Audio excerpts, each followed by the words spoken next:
Yeah. Do you mind sharing with the audience how much money did you lose? That I threw away. Like before you went red to yeah, green? before I would Yeah. say at the bottom it was somewhere around like maybe 60 or 70 grand, something Oh like God, that. okay. Yeah, something like that. But mind you, that's like multiple tiny accounts. It wasn't all at once. Right, yeah. So it was, yeah, it would be like money comes in, I'd load the account, jump in. Hefty market tuition. Week later, it's gone. So yeah. Oh no. So that was, yeah. Like I said, it wasn't fun, but it was necessary basically for me to learn. So. Okay. So, you know, having gone through all of that up and downs, what do you think are like the key lessons or like key concepts that got you become profitable? I would say two, and I think we actually mentioned this before too when we were in Vegas, that we were talking about this. The first one, which I think is actually a little more important than the second one, and hear me out. First one is not to give up. So you have to have a passion for it and not to give up, because the minute you throw in the towel, that's it. You're it's done. over. That's it. You're done. It's over. So that's the first, which I like. My personality type is, if I'm passionate about something and I want to learn something, or if I want to exceed at something, you can knock me down 10 times, I'm getting up 11 times. And a lot of people can't do that. Once they get knocked down so many times, they say, okay, enough. Like, this is not for me, and they leave. Whereas I'm stubborn, and so I'll keep fighting. I'll keep fighting until like I'm bankrupt and living on the street. I didn't care at the time. And then second, and this is probably the generic and most important that everybody else says, which is very true, is risk management. And so you always have to know, you know, how much you're willing to lose, how much you're going in with, all that kind of stuff. And you can't just like pray and hold and all these kinds of things and add to losers. And, you know, there's a whole bunch of stuff I'm sure your audience knows, but that was the main thing that flipped me from the break-even point to becoming profitable, because I was more focused on, okay, how much can I lose on this, and adhering to my stops. So, yeah. So if you could, knowing the two key lessons now, if you could restart all over again, what would you have changed? Stop adding to losers. That was a huge one. Okay. I would just, actually too, stop adding to losers and stop re-hitting the same thing over and over. Because I would take a loss. Like once I was like, okay, you know, I have risk management. I can stop out. It's no problem. Okay, I stop out. But then emotions kick in and I would go in again. Stop out. Go in again. Stop out. Now I'm getting angry, so I'm doubling my size. I know that feeling. Yeah. So I have a rule that's something similar like that, where if I get stopped out 2-3 times, and that's it. Like I'm not allowed to go back again. Yeah, just throw it away. Even if it eventually works out the way I wanted, but. I actually, I did kind of like a back test, if you will, looking over of, okay, had I jumped into this again, over and over, because there was a few times where I was like, oh, I was right. Why didn't I go back in again after like the 4th or 5th try? Yeah. But actually, when I looked back over it, you tracked it. I tracked it. I looked at it, and actually, no, it doesn't. It would have still like bled me to death. Okay. So, thank God, like I kept. And it actually feels good knowing that now. Yeah. Oh yeah. So next time you won't feel as much. Yeah. Exactly. Yeah. Because you know, a lot of people focus like on the now instead of looking on the stuff they missed. Yeah. Right? Instead of looking at the future, okay, there's going to be, you know, thousands and thousands of trades, especially if this is going to be a career for like a lifetime career. Yeah. That one trade today doesn't matter. It's well what's said. Gonna happen. Yeah. It's like you have to look long term. So. Yeah. You're so wise today. Oh, so I feel like you also like sharing for a podcast. You're like so wise. I'm like, did you clean up for this podcast? I want like the raw, the boards are raw. The fit has to be. I have to clean it. I have to keep it a little bit clean. Okay. Yeah. I know in Vegas I was a little bit off center, but I remember your comment. Was it on Twitter for the Traders for a Cause interview I did? Your comment was like, Shay has a way of getting everyone to talk while everyone's smashed drunk. Okay. I remember that comment. That's like my favorite comment. She literally pulled me out. Like, okay, it was the poker tournament, right? That's what it was. Yeah, it was. I remember. And me and the couple buddies that we were there together, we were gone. And I said, "Oh, you want to come outside for an interview?" Like, the timing. Yes. Sure. Okay. Hey, but you did great. I kept it together for. I bet for if you didn't minutes. tell our audience, they wouldn't have known you were smashed. That was. It's fun. Come to Traders for a Cause. It's very fun. It's a good Only time. go to Traders for a Cause with Rez. That's it. Yeah.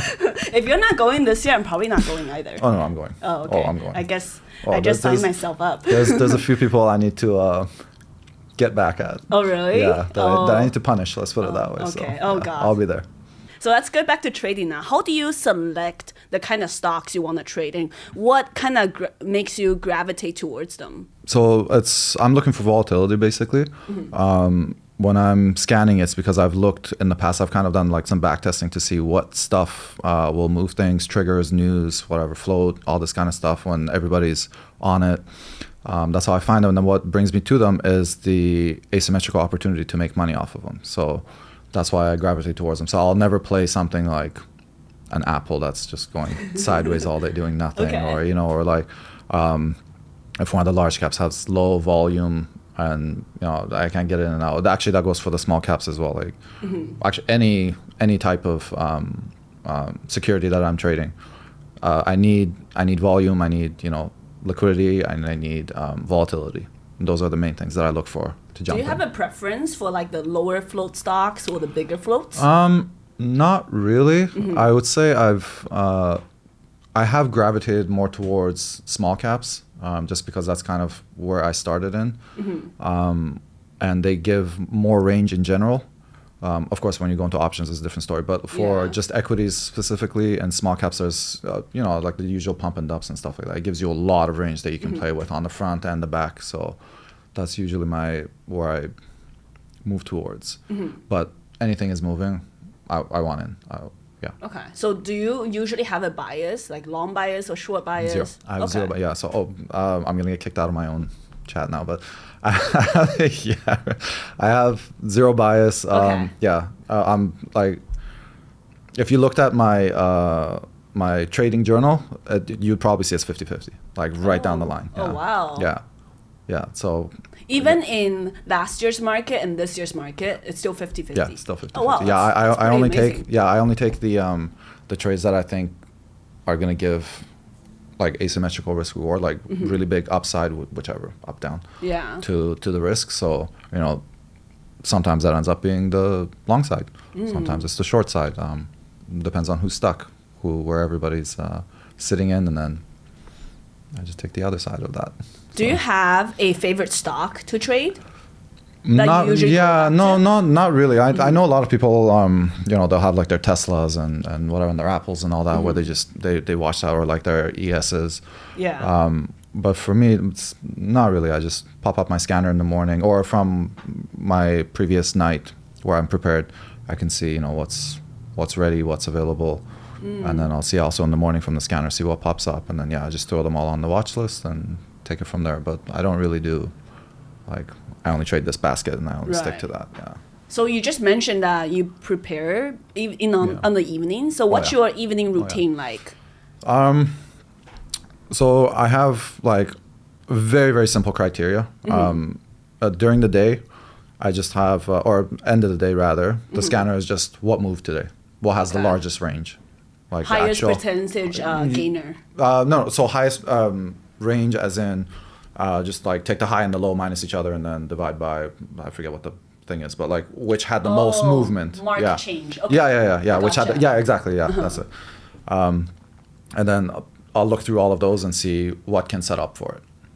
And that's my basically. And the next morning you Next plan on morning. trading those. Yeah, I plan on trading those plus whatever pops up also that morning.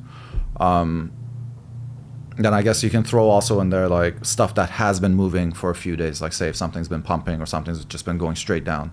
So that'll get thrown on the list as well, because it has big range, although it's over multiple days or even months, regardless. Would you say you have a high risk tolerance as a trader? Yeah, I have one of the highest risk tolerances I know of people. I've actually put on positions and taken naps without having stops in.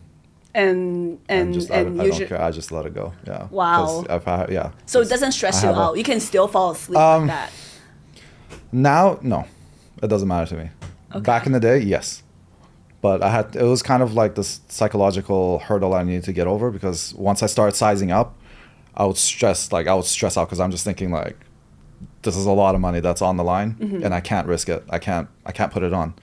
And then so that would stop me from my growth. I wouldn't be able to, grow my accounts and all that. And you can't push past that. But I learned to be uncomfortable and just accept it. And, as bad as it sounds, it's just numbers on the screen. So didn't. Yeah, but I'm just imagining, what if it's like a low float runner, and during the I've time been you're stuck in taking a few a of those. nap. I've blown, what was the last one that screwed me? ILAG, ILAG, Oh, if you remember that one. Yeah, that I remember last year. It just went off. Yeah, so that one, it took my whole account.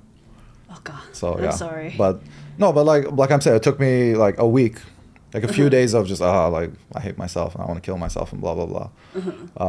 But then right after I'm like, okay, back on the horse, let's go. So that's what, like I said, that knocked me down. I'll just get up. Doesn't. So you wouldn't consider taking a nap with a stop in place? I mean, I do now. Yeah. I do now, but sometimes I like to keep it interesting. Oh just, God. Okay. Once in a while. I guess that's the thing with having a job. Like, that you can refund it if needed, right? Yeah, it's It's stable income. Like, it's you're never gonna lose that. Part of it is also like a lot of the guys that I talk with, we joke around a lot and stuff, but I started taking it like at face value. So we joke like, ha ha ha, like, I'm in this stock and I don't have any stop. I'm like, ha ha ha, me too. Oh no. Yeah, because that's okay. And only one of you guys are joking. Yeah. Like, it's just, trading gets boring. Like, when you're doing it correctly, when you're doing it, it's boring. And unfortunately, I'm an adrenaline junkie, and I like I like to get my heart rate up. So sometimes I do stupid stuff like that. It's still something I'm working on. But yeah, so I need to work on that. But so far, that's worked out for you. So far, it's worked out for me. Just because I've kind of like I know what I'm doing. Like, it's, it's been a few years. Like, I've been doing this a while, so it's not like, oh, I'm just throwing my whole account at something and then walking away and then let it do whatever it wants. That's not how it's working. I'm still positioning so that even if it pulls like a what was the recent, like a HKD or ATXG or something on me like or that, GFAI. like, or GFAI or GFAI, yeah GFAI right now. Like it won't make a difference. It's okay. Like, of course the losses are going to be huge, but at the end of the day, I can reload. I can start it again. It's not a big deal. So I did introduce you correctly by saying that Rez has high risk, high reward. Very, very high. Oh. High risk, yeah. It's not a good thing. It's not a. Don't like, don't give it praise. Yeah, please don't copy it. It's just that's just how my personality is, and it works for me. Okay. 99% of people that won't work for them. So like that would be disaster. So yeah. So what do you think? Would you rather be a high risk, high reward trader like Rez, or would you rather be a little bit more conservative? Let me know in the comment section below. And usually after these like big downturns, how soon or how long does it take for you to kind of get back to the same state? I've noticed as the losses get larger, it takes longer to recover. I mean, like mental wise. Funny enough, even if I take a large loss, the next day I'm still looking at the screens. I just don't trade. Okay. Just because I like to stay with the ebb and flow of the market and all that and see what's happening, because I don't want to come back like a week or a month later and have no idea what's going on and then just go in. But it usually takes me, like I said, so it will take like maybe a day or two to a week. Longest one way back in the day was like three or 4 months. I think it was like my 8th or 9th account that I blew, that I was just like, okay, this is not for me. I can't do this. I was in depression mode. I had issues at work. I had issues with family and all that. So I was just working through everything. But once I kind of cleared the rest of my life, I was like, okay, time to go. Let's go again. And so get back up and keep going. Did you ever take these breaks with the intention on, like, you're just giving up and never like? Yeah. Oh, okay. Yeah, like if I recall correctly, I think twice was like a serious like that. Like, I can't do this. I'm done. Like I'm not. I can't. It's too hard, or like I can't control my emotional state when I'm in a downturn or whatever, when I'm making mistakes. But somehow I always those 2 times I got kind of motivated from my friends that were also in trading and stuff, and like the guys that I talked to, and that kind of slowly brought me back in. And so I was like, okay, you know what? Let me try this again, but like tiny amounts. I'm talking like 5 shares. I'm not even kidding. At one point I was trading like I think like 2 or 5 shares was my minimum. Yeah. And just from there slowly like single, and then kick it back up again and slowly work my way back up through that. But it's now that I'm thinking about it, it's thank God that I restarted again, because I wouldn't have met so many people. My favorite part about trading is all the people that I've met. Aww. So yeah, I think, trading is kind of like a relationship. Sometimes you have to take a break and really like walk away from it to really miss it again. So yeah, I gave up on trading twice too during my first 3 years. And I thought I was, like you said, I thought I was never going to come back. And I went back to the office, and like a week later, I'm like, oh, I'm so bored at work. There's nothing to look at. There's no numbers. There's no losses. Yeah, so things got boring. I got really slow without the market. So that's why I came back.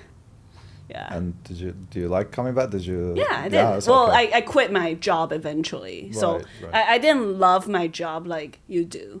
Even though I was making movies, so technically speaking, you can say it's adding more value to society, like you mentioned. Course, yes, But the environment was so bad. So I it was either I'm burnt out and I become really sick, and I had like arm problem from all the drawing and stuff.